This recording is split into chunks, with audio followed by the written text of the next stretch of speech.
that was when I really got it, when I saw this intersection of technology and fashion and my ability to lead these brands through that.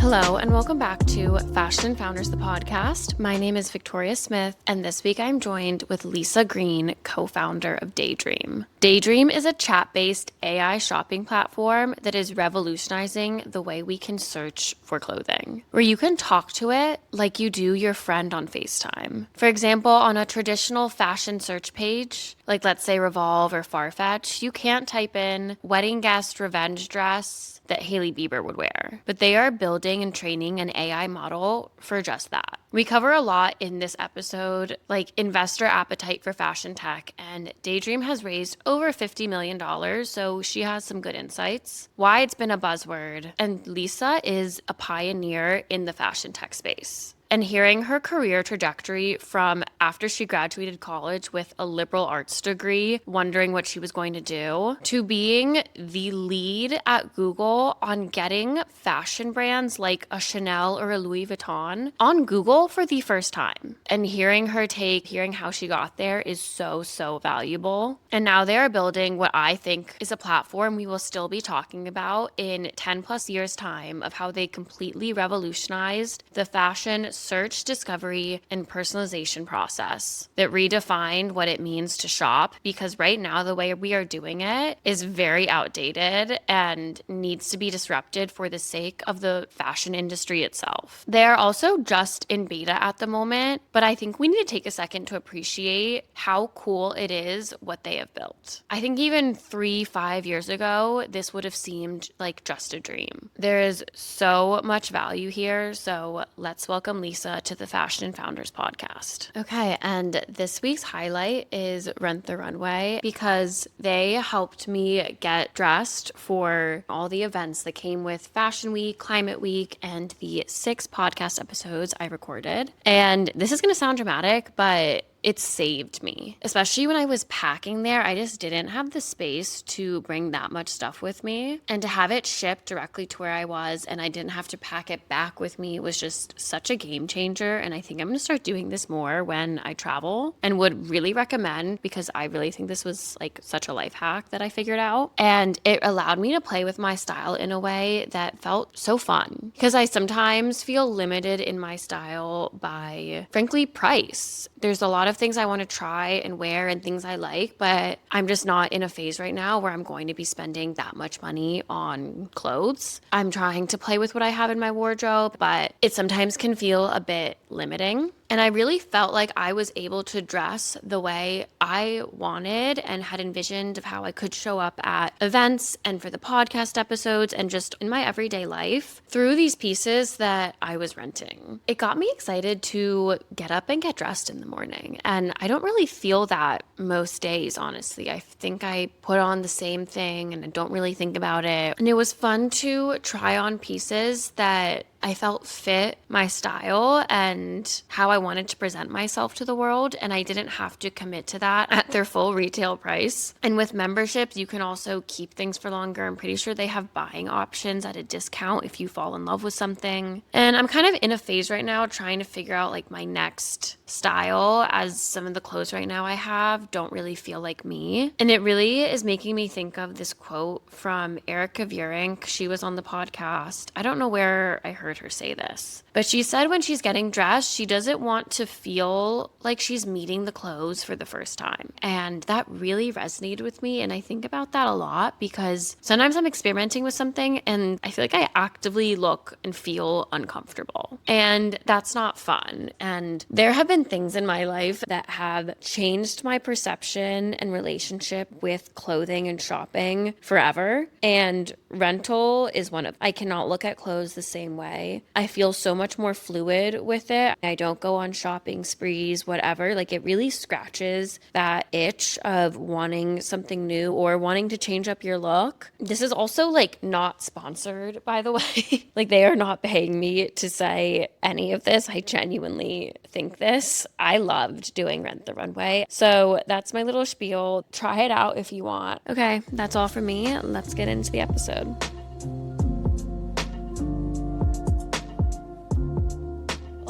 Lisa. Hi. Thank you for being here. I'm so excited to talk about Daydream. Yeah, I'm so excited to tell you all about it. So thank you for having me. Yeah, of course. And if we can get started with a bit of your introduction and background. Sure. I'm Lisa, co founder of Daydream, also the chief brands officer, which is basically just a fancy way of saying that I have the pleasure of starting this incredible company, a cusp of everything that's happening both in technology and in fashion. And that I also have the privilege of talking to every amazing fashion brand out there and helping them along the continuum of moving into this next generation of how people are going to shop and getting them excited and onto Daydream, and hopefully also helping find them new traffic, new customers, new ways of getting their brand name out there and selling more product ultimately. Yeah, I was curious about the chief brands officer title. So Yeah, that is that's me. I get to be in charge of the fashion brands, that which sounds so fun. yeah, it is really fun. I often say I have the best job in the world because not only do we get to be at the forefront of technology and sort of what's new and next when it comes to technology, but we get to do it with the best brands in the business. And so, really championing fashion brands and helping grow the industry. I think oftentimes technology can get this sort of bad rap of being a disruptor. We are most definitely a disruptor, but we are very interested in disrupting for the sake of the industry and Mhm. in the name of the industry. So we want to disrupt the way people shop. We want to use this technology for good and have ways that people can really kind of lean into AI, use it for a consumer benefit. But what we really want to do is we want to help brands get their names out there and help them sell more product to the people who are most interested in what it is that they have to sell. I mean, I think the traditional fashion industry has been crumbling a little bit. Like all these big corporations are filing for bankruptcy, they're having to lay people off. And yet, this whole other side of fashion is booming and having all this venture capital money come into it. So, definitely curious to get into that a bit and the way that Daydream can support the brands and designers themselves. But a little bit on your journey into fashion. You used to work at Google, you were at the Yes, and then that was acquired by Pinterest, an advisor at Archive. So, did you always want to work in fashion and find yourself more in the innovation tech side? It's a great question. I There was a time when I really wanted to be the publisher of Vanity Fair, and that was when I didn't actually know what it meant to be a publisher, but I thought that that was my dream. I think I've always had a real interest in media and marketing and technology, I would say was a newer interest, not to date myself too much, but when I was growing up we didn't grow up with technology. My sister and I actually had to pitch to get AOL, which was America Online, in our house. So technology was like newer on the what do I want to do in my life spectrum. And the way I got into it was I graduated from college with a liberal arts degree, which I still am like a huge champion of. I went to Middlebury College. I majored in history and Spanish with a minor in French. And what I learned how to do was to write, was to problem solve, was to analyze, Mm. communicate, all of those things. And I think nothing could have set me up more for a career than those very key pieces. It wasn't the sort of practical on the job type of education. And I think that that has served me quite well. It did leave me completely dumbfounded upon graduation. And I had no idea what I wanted to do. Middle of like one of the many recessions that we've all heard about. It was 2001, dot-com bust. So actually, like for me, technology was not the thing. It was like Yeah. the internet had kind of like risen and fallen in the time that I was in college between pitching for the internet and graduating from college. And I ended up basically I would go to Craigslist every day and there were all these blue links that was how you applied for jobs. And there was one on there that was advertising slash marketing slash PR. And I was like, that sounds right. And I would click on that link every day and I would apply for whatever jobs were on there. I would walk myself down to there was like a copy store on the corner where I could fax my resume in. And I did that on a daily basis. And one day I applied for a job at Red Envelope. I actually ended up tracking down an alumni from my school who was working there and got myself an interview and eventually got in. And Red Envelope it's sort of like ahead of its time. It was an online gifting site that the only reason that it survived the dot-com bust was because it had a catalog. So interestingly, that sort of like analog had helped this digital company survive. Scott Galloway was an early investor in Red Envelope. So without knowing it, it was my entry point into working in e-commerce. But then I worked in a magazine for a few years before going to Google. And then Google was really that entree into technology for real. This was like, okay, maybe tech is here to stay and maybe there's something I can really do with that. And so I took a job at Google working in the inside sales department. I honestly had no idea what I was doing. Neither did Google. My boss, Derek Cool, was just this amazing like savant in ad sales and totally understood me and where I had come from. Google actually remained at the precipice of everything that was to come. It was 2005. It was post IPO, but like the company was just flush with cash, not nearly enough people to accomplish all of the dreams and ambitions and everything that they wanted to do and quite frankly were capable of doing, which was an amazing time for a young employee, right? I still was sort of like, what do I want to do with my life? Who do I want to be when I grow up? I got to keep finding these pockets of opportunity and just going for them. When I went on my first maternity leave, I had my daughter. And when I came back, Google was in the middle of this like restructuring of going from having 12 verticals that they were focused on to 36. So the sales team was always divided up by verticals. At the time, it was like retail, finance, travel, like big verticals. And they kind of had this realization that those were too big to be specialized. And when it came to retail, they needed a fashion vertical, like one that was really sort of laser target on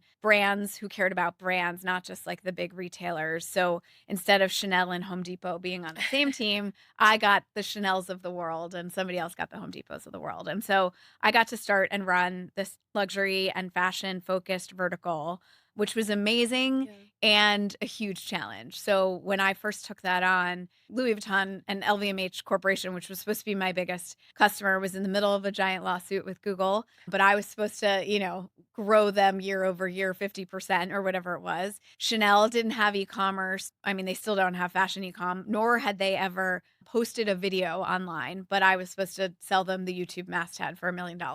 Prada didn't have e-com yet, so it was like really sort of like the forefront of it. I really took it and ran with it. And what I said was like, I believe in these brands. I actually care so deeply about these brands. Somewhere in my blood was this real passion for brands and fashion in general.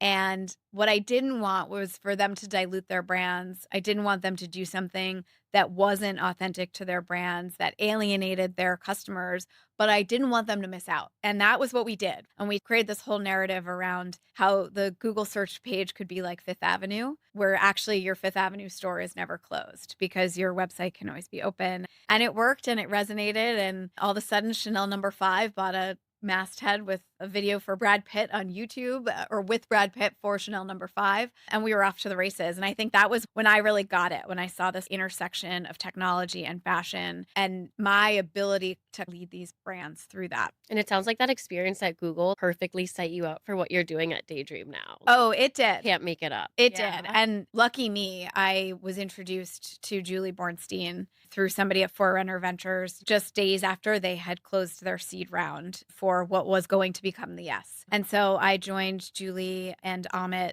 on building the Yes. And so for 4 years, we built the team and the product. We onboarded all of the different brands. And the Yes was a personalized women's fashion app that gave a personalized store to each and every customer. It was a really amazing experience. And we unfortunately launched mid-pandemic, but we're fortunate enough that we were really onto something in terms of what customers wanted. I think the brands understood that we had a vision for what was next in terms of technology, which was why they were willing to join us on that journey. And then I think Pinterest really saw that what we had created was something that they had been wanting to build and hadn't quite figured out how to harness that power. And so they acquired us in June of 2022, only 2 years after we had gone live and after we had really just started to scale. So after spending about 6 months at Pinterest, where we brought the whole team over, everybody found jobs, everyone got like really kind of nestled into the world of Pinterest. Julie and I left with a much grander and bigger vision for what we wanted to do and what we wanted to build. And that was the initial seeds of Daydream. Were you two daydreaming about building this platform before maybe that chapter had closed? Like, were those seedlings there? Because I feel like I've had conversations with founders and they have the idea, but the tech or the market hasn't caught up to what they're imagining. Did you kind of have this grander vision and maybe ChatGPT hadn't come out yet or like that sort of thing? Yeah. I mean, I think we both did actually long before even the internet. So I always tell the story of my sister and I going shopping, usually with our mom too. And we'd get like the biggest fitting room in the department store, and so that there was room for all three of us. We would have a yes, no, maybe hanger. Like every hook was yes, no, maybe. And my sister and I were always like, wouldn't it be amazing if we could do like a yes, no, maybe store, right? Like where all these fitting rooms were designed this way. But actually, wouldn't it be even better if you didn't have to do the work of walking the floor, but a sales associate did it for you, that you walked in and they had the giant pile and then it was up to you to figure out Yeah. exactly like, what it was you wanted. And, ideally you walk into the store and the sales associate has pulled 10 items. You like 6 of them and you end up buying 3 of them, right? Like Yeah. you're not supposed to buy them all. We totally get that. And you're not necessarily even supposed to like them all. There's always room for error because if there's no error, she's not pushing you far enough. My sister and I were probably like 14 and 16 when we Yeah. first came up with that. That was the store that we wanted to have. So I guess that was maybe before my dream of being publisher of Vanity Fair. My dream was, how could I create this personalized boutique for everybody who walked in? Again, we had just gotten AOL. We had won that fight, but so we didn't even know the internet was going to be able to do that for us. So those seeds were planted long, long Yeah. before Google or the Yes or Pinterest or any of that. That's so fun to hear that it's like the childhood daydream led you to where you are now. Yeah. I feel like we haven't gone into it in the technical standpoint. Can you describe a little bit about how Daydream works? I've used it, but you guys are only in beta and it works really well. So I'm excited to see what's to come. Thank you. I'm very glad to hear you're having a good experience. Experiences are still mixed, and that is the good and the bad of the Yeah. beta. We appreciate each and every user who's trying us, who's using us, who's coming back, whether the experience is good or bad. It will be better every time, that I can promise. But what Daydream is it is my kids tell me it's new gen, not next gen. So it is a new gen technology that's really pushing the limits of how we can use AI to make shopping better, more delightful, more efficient, and really get customers closest to what it is they're looking for. And what we're doing is we're really uniting the sort of merchant vocabulary with the shopper vocabulary. Mm. What I mean by that is if somebody comes in and they say, I'm looking for a dress to wear to my cousin's wedding. It's in May in Paris and I need it to be appropriate, but my ex is going to be there. So I also want to make sure that I look hot. Yeah. That's shopper vocabulary. That is not in a product description anywhere that any merchant has written. And so we get to take all of those descriptions merchants have written, their descriptions along with their photography, right? And we say, like, what is that dress? Is it silk? Is it strapless? Is it mini or is it long? And then also marry that with what we already know about the customer in terms of what's the price point that she's willing to shop in? What are the brands that she loves? What is her overall Mhm. aesthetic? And we sort of marry those two. So we bring those two vocabularies together. And that's the magic of the technology behind it. And it's really quite powerful. And this concept of the truth is that is how we shop. We shop based on occasion, based on where am I going next? Where am I going to wear these clothes to? Who am I going to see? Who am I going to see? Exactly. And that's not how we're allowed to shop right now. Right now, we mostly shop by category, we shop by brand, we shop by price, I guess, like, those Yeah. things, but we actually have to do it every time. I was thinking about it the other day, all these amazing sites that I've spent more money on than I care to admit, but that every time I go back and I have to remind the site to filter by the brands I like, by the amount I'm willing to spend, by my sizes, when quite frankly it already knows, right? It Yeah. knows it should know because it's stored in there somewhere by all of my purchase receipts. And so we're taking a lot of that and just making it easier for the customer, but also really helping elevate brands. One of the things I think about a lot, if you go back to when my sister and I were daydreaming in the fitting room, what the beauty of the department store used to be that you could walk around and discover new brands. Mm. So you might have known that you liked one brand, but then this new designer that you maybe hadn't heard of before was sort of strategically placed next to somebody that you had worn in the past. And that was how designers got discovered. It wasn't perfect, but it was there and it was kind of the only way to do it. Well, now there's this proliferation of where to discover, there's also an amazing amount of designers that have come out and have put up these websites. Shopify makes it really easy, but then they have no way to be discovered. And 4 years later, they're bankrupt and they're incredible. It's nothing about the designers, but it's just how can anybody find them in this massive information? Well, if we can take the core tenets of what a brand is about and the core likes and dislikes of a customer, then we can help them find all these new brands too. Yeah. And so that's sort of all of that stuff that we get to bring together on Daydream. Especially there's the advent of all these micro trends and cores on TikTok and just social media in general. People are now searching of like cottagecore, boho chic 2000s, like early Isabel Marant, and Depop can kind of get those because the seller like knows exactly what to put, but Revolve doesn't, like they don't have that language.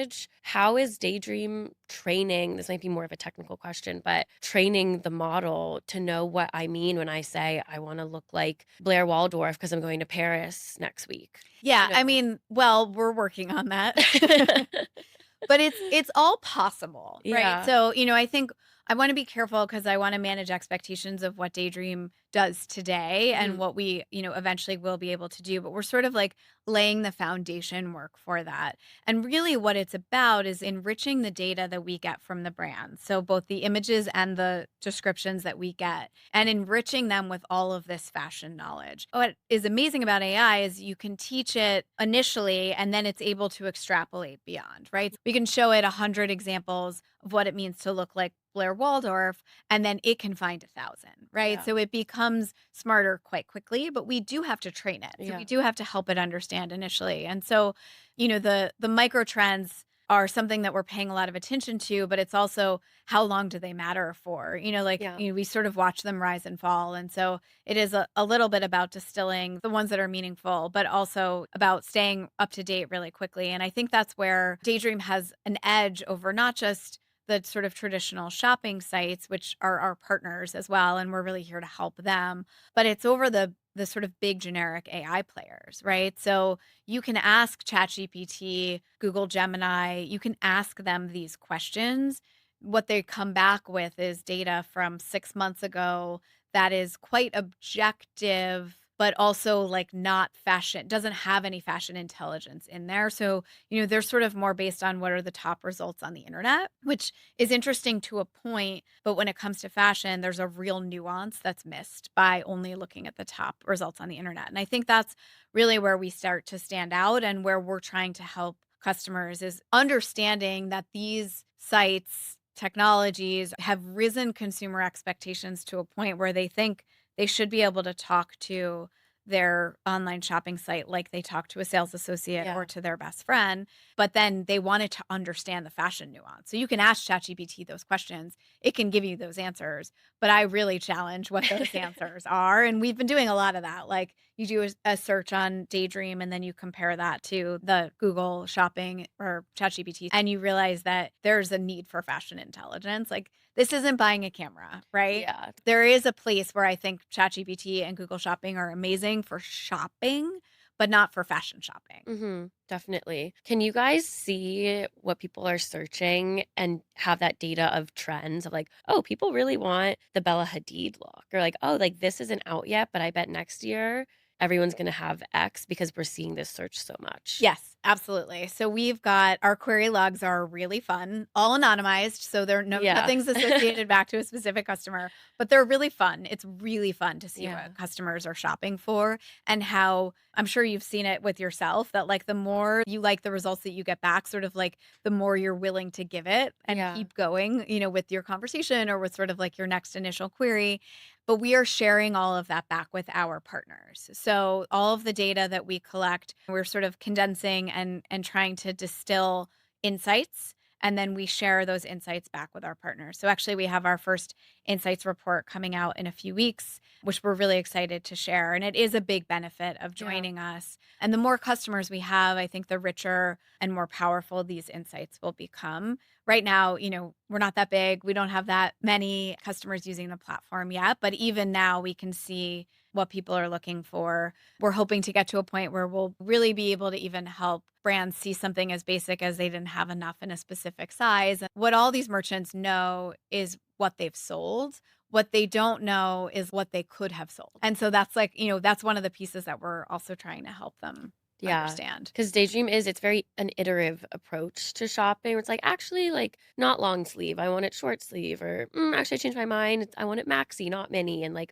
not black, gray," and, like, you get that whole customer search journey and thought process Yeah. because it's very natural. Yeah, no, absolutely. And you get to see sort of what trends are resonating and Yeah, which ones people are asking for only on Monday and Tuesday and which one they come true. back for on Saturday as Saturday well. night versus Sunday morning.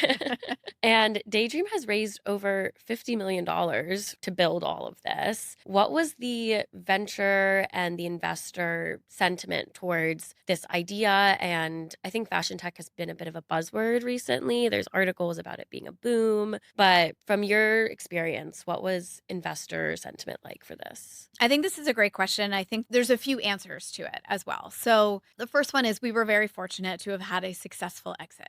So, the successful exit of the Yes set us up to have every conversation that we wanted to have, right? There was not an investor that wouldn't take an initial Yeah. call with us. And we certainly had the belief and the backing of the former investors from the Yes and others who had maybe wanted to get in and we didn't raise another round and so they didn't have a chance. But I also think why fashion tech has become so buzzworthy recently is because there hasn't been any. Fashion is this industry that everybody loves, that everybody is a part of every day. I mean, you open your closet and you put on clothes in the morning and Yeah. fashion has a role in your life. No matter if you know what brand you're putting on or not, there's a role for it. But fashion's been really slow to adopt, not dissimilar to what I was saying about earlier, in 2012 in Google when Prada didn't have e-com yet and Yeah. Chanel hadn't had a YouTube video, right? They're very innovative in terms of their designs, but not necessarily in the other risks that they might take. So I think it's buzzworthy because it's time. It's time for innovation in this category. I think what investors were really excited about Daydream was quite frankly the first real consumer application of Gen AI. Everyone was talking about Gen AI and there were 19 million SaaS ideas that were milling around and everything about how you can get this into your backend and onto your company's website and optimizing your sales force and helping your customer service org. But this was like, how do we make consumers' lives better? Yeah. How do we actually like tap into an existing desire, an existing behavior, and just provide the tools to really make it better? And I think that was really what they responded to the most. And then we do combine the two sides of it. Like we are here for consumers and we are also so interested in really growing the industry. So, sort of like I was saying, as a disruptor, you have the ability to upend an entire industry for good or for bad. And we're here for good. If we don't, we have no business either. Like the Mm. success of Daydream really depends on elevating and helping the fashion industry succeed. We are nothing without our industry. And I think that really resonated with investors as well. These tech solutions are there to support, I think, the traditional fashion industry that sometimes has been struggling Absolutely. recently. And I'm curious, with your experience from working in fashion and tech in a way before it really was that phrase, with brands not even having an e-com website to now getting them and onboarding them onto Daydream, what are some major key shifts you've seen in the industry? Like, was there a point you're like, oh, now everything has changed? No, but it's been a slow and steady climb, Yeah. I would say. Everybody's forward thinking. I just don't think that there was like one moment where everything had changed. I think there's been all sorts of things that have been happening through the years as I've seen it. I mean, if you think about like, I think it was 2015 when Burberry did their like first ever like live stream of the runway, or it was like something on Twitter. They like live tweeted their Yeah. whole runway show. And then they did like a whole runway show shot on the iPhone. So I would say like Burberry in those days, sort of the 2014 to 2016 kind of era, was really trying to push forward in the how kind of high fashion could use technology. A lot of people sort of ignored it and dismissed it. But if you now look at what a lot of people are doing, I think a lot of them did adapt some of those practices. Find me a runway show that you can't now watch their YouTube video, right? Like those are all there. I think that was a big shift that I saw. We're still waiting for Chanel to get their fashion onto e-commerce and to be able to buy them online. But even Chanel, I think, has sort of had shifting desires. They did a big partnership with Farfetch back in the day in terms of like the store of the future movement, and they've experimented with different things. So I think everybody from Chanel to H&M are experimenting with all sorts of different ways to use technology. The shift I think I've noticed the most, though, is this understanding of the consumer's desire to shop high-low. So, in the early days, one of the biggest concerns about Google was like, but with whom is my brand going to show up? Like the brand adjacencies, which are still important, but I think it's this understanding that each consumer is really unique. And there is the consumer that dresses in luxury from head to toe. And then there's the consumer that loves to pair her Levi's with her Gucci belt Yeah. and her Bottega bag, right? And that is a consumer who is very real and is both a luxury consumer and a fast fashion consumer. And it's important for brands to show up kind of in all of those places. And I would say that's one of the bigger things I've seen a bit of a relaxation of, and a realization that these consumers are important. And in order to really capture the aspirational consumer, you have to be willing to be in different places. It's interesting to hear that there wasn't like, oh my God, when this person did that, everything changed. Like it's kind of been this slow, steady adoption in a way. And sometimes I do feel like the maybe more traditional or creative side of fashion and the industry can be quite resistant to technology. Or when AI really kind of came out with ChatGPT and all of that, people were kind of nervous, honestly. Do you have your own opinions on like what the balance of tech in fashion might look like, or almost like should be? Because some people want like legislation of like you can't use AI for this, or we have to protect designers. What are your thoughts around that kind of balance? I'm not sure yet. I think we need to be really careful. And I think too much legislation at the outset will inhibit innovation. Not enough regulation is a scary thought on the flip side. And so I think that those of us who are inventing the technology and who are moving forward in these ways need to assume a level of responsibility for what we're doing. And we need to be careful about it. But I think that there is a lot out there that we should embrace and that we need to determine how it really can help drive the industry forward. I think photographers and models and designers and all of those different parts of the industry will remain important, but we have to figure out how to sort of work within that, and to also acknowledge that there's parts of it that have just become so expensive and so all consuming for the industry that if we don't take advantage of them, there are larger pitfalls that will happen. What I mean is like operating a photo studio with this much product, with this many models and this many photographs that everybody's trying to shoot has become so prohibitively expensive that it is bankrupting companies. Mm. And so if we can figure out a mix of how to use both AI image generation and models, then I think we kind of put people in a better place. But I do think we need to protect IP. We need to understand that people's designs are their own, people's art is their own, and that they should be paid for it and they need to be compensated. So I think there's a balance. There's something really empowering about unleashing a technology that is just here to help you get dressed in the morning, so that, when you say like, oh, I'm going to film a podcast about fashion and founders and what should I wear, somebody helps you find that right outfit so that like in the morning it's already arrived. You can just like put it on, you know what to wear, you feel good. And I think that to me is maybe it's dumbing it down a little bit, but it's also just a self-assuring side of this technology is just here to make our lives a little bit better. I often equate it to like Spotify. Like it's so personal and it's your own little music studio in a way, but we don't have something like that for fashion. It's kind of an archaic landing page. It looks exactly the same for me as it does for you if we go on to like Revolve or Farfetch or whatever it might be. It doesn't know me, it doesn't know my style. You guys are still in beta. I love that you launched the beta to the public so people could engage before it's like perfectly perfect. What are the best use cases for us to do right now? Thank you for asking that, because actually the beta was really important to us because we could have kept building in a vacuum, but what we really wanted to understand is what do customers want from us and how are they using us and how can we really build into that. And what we've learned is actually customers really are coming to us for occasions. They really want to know what to wear to that wedding, what should they wear for their upcoming holiday parties. So I would say the best use case for it now and into the holiday season is I've got my company holiday party coming up. What should I wear? I'm going to be meeting my hopefully future new in-laws for Thanksgiving dinner. What's the best outfit to wear? Like all of those different things, sort of all of those Yeah. occasions around the holiday season, I think are going to be amazing to use Daydream for. So I would definitely suggest coming to us and using us for that. I would also say give us as much information as you're willing to give us. So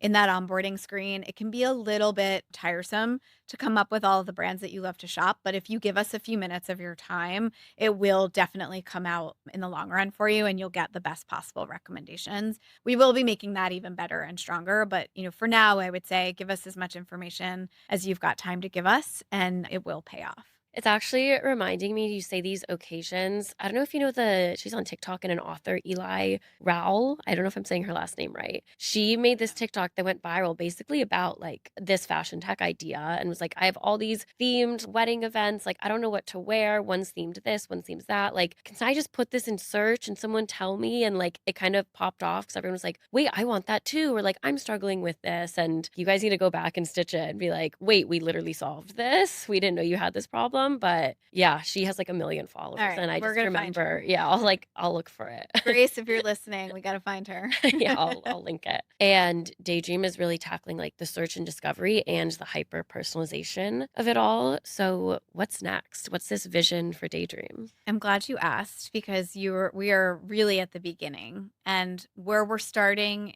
is exactly what you said. We're essentially fixing broken search for fashion. And so we're fixing the search and discovery piece by marrying it with that hyper personalization, as you just said. I really like the way you said that. But that's just the beginning. We're really building a full platform to help people shop better.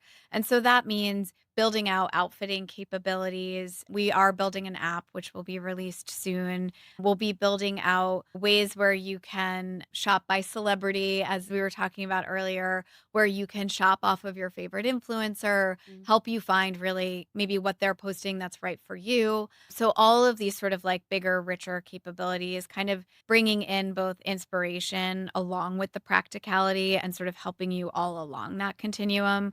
Once we get to know you so much better, once we understand what's in your closet, we can help you kind of buy that next best item. Eventually, we'd like to bring in the ability to shop both new and resale within the platform so that you're really given that full host of options. What we believe is that there's a lot of features out there. We are building the platform first, and then we'll build on all of those additional features that really help make shopping not just better and more efficient, but more delightful. Shopping is a guilty pleasure, and we want it to feel that way, where you're sort of like bringing back the real fun of it.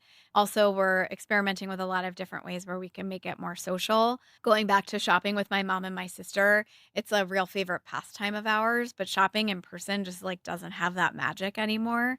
How can we recreate that magic for you online so you feel like you're shopping with your mom and your sister so you can shop with your mom and your sister or your best friends? What we want Daydream to be about sort of like taking that question of what are we wearing on vacation out of the group chat and into real life and helping you actually realize your fullest potential when it comes to your fashion dream closet. Yeah, I mean, it kind of sounds like a dream. I love it. I love where it's all going. I have a few speed round Okay. questions for you. Do you have a fashion hot take? We need to bring high heels back. Oh, I'm not wearing my heels today. I should have. Is there a fashion industry misconception? I often think that the fashion industry has a sort of a bad reputation of not being the smartest people, but I actually think some of the most intelligent people I've ever met work in fashion. Love that. What is the best advice you've received? Fake it till you make it. What is one resource recommendation, like a book, a podcast, newsletter? I never miss the daily email from Puck. So Lauren Sherman's line Mm, sheet is a real favorite of mine. If you're in fashion and you don't subscribe, I highly recommend it. She also has a great podcast, Fashion People, that I listen yeah. to a lot. I also never miss the BOF Daily Digest and pretty much scour all of Business of Fashion's content. I'm a really big fan of everything that they do. But on the tech side, and now bear with me for a minute, there's this guy, Lenny, who all of our engineers know and love, and they subscribe to his podcast. and his daily newsletter. I think it's daily. I listen to some of his podcasts. And so then sometimes they sort of like randomly like play on my Spotify in the morning. I always listen to the New York Times headlines. Then it's followed up by the daily and then randomly some other podcast plays. And so sometimes Lenny comes back in to my hearing. I think it's really good. It can get really technical, but he has really hot takes right now on AI and what companies should be paying attention to. There was recently a really interesting one about how we should be paying attention to, it's not about SEO anymore. Now it's about AEO.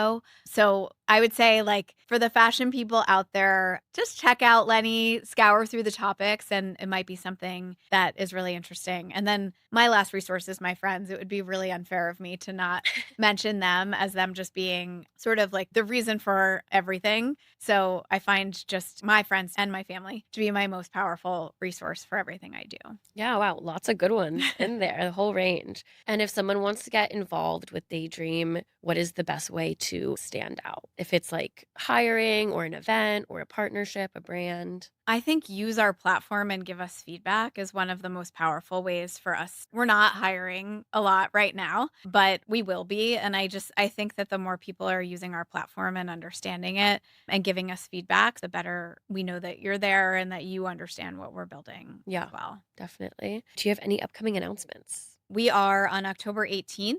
We will be hosting a big shopping takeover in Soho. So, all of our partners that have stores in Soho that are also on Daydream will be hosting a big party down in Soho. So, we'll have our own Daydream storefront that you can come by, get some Daydream merch, Oh. participate in some giveaways. It's going to be a lot of fun. I don't think we've nailed the time yet, but it'll be in the afternoon in Soho. Come find us and all of our different partners down there. It should be a good time. I love that you're doing it in person. Yeah, it's really important to us to help, again, drive traffic to our partners. Their businesses are just as important to them in store as online. And we really want to help drive awareness and excitement and this acknowledgement that shopping happens in multiple places. And we want people to be able to discover us both in person and online. And I noticed that you guys did this, but you brought in users to your headquarters, your office here to kind of talk about feedback and meet each other. And I've seen other brands do this of like users as like influencers or community leaders and a way for you to make friends of like, okay, wait, we all use this app and we are willing to come in to talk about it. Like, let's grab coffee, you know? Yeah, our shoppers are really important to us. And if we're not building this platform for them, then we're building it for the wrong people. So, you asked about investors earlier, and I actually think probably one of the things that they love about us the most is we're not building it for them. We're building it for our customers. And I think that really shows through in a lot of what we're doing. Coming in early November, we will have an app. So right now we are browser based only, but our app has been built completely in the new iOS 26. So it'll be one of the first shopping apps where it's actually built completely native into the new platform. So I would keep your eyes on the App Store and on any of our marketing. Actually, I would say follow us on Instagram or on TikTok if you want to have even more fun with us. But we will be releasing an app in the App Store quite soon. And I think it'll be like a lot of fun, really be leaning into image search. And you'll be able to search directly off your camera roll if you have the app downloaded, which is Oh, I love exciting. that. Can I like take a picture too? I'm like, where's her blazer from? Exactly. Yep. It's exactly what you can do. So we're really excited about that. I love that. And where can everyone find you and Daydream? Definitely follow us on Instagram, follow us on TikTok. We are just Daydream on Instagram. And our website is daydream.ing. So it's daydreaming. And you can also follow me on Instagram. I'm Lisa_Verde. Well, I loved this conversation and the beginning about education. I also have a liberal arts degree. I studied government. And a question I get from a lot of students is like, what should I study in school to be in fashion or tech or this and that? And I'm like, I don't have a good answer for you. And I honestly would feel weird giving you a specific answer because I studied government and it really informed the way I think about the world and how I ended up here to then hearing about your whole journey and everything that has led you to co-founding Daydream. So thank you so much for coming on. Thank you for having me. This was really fun.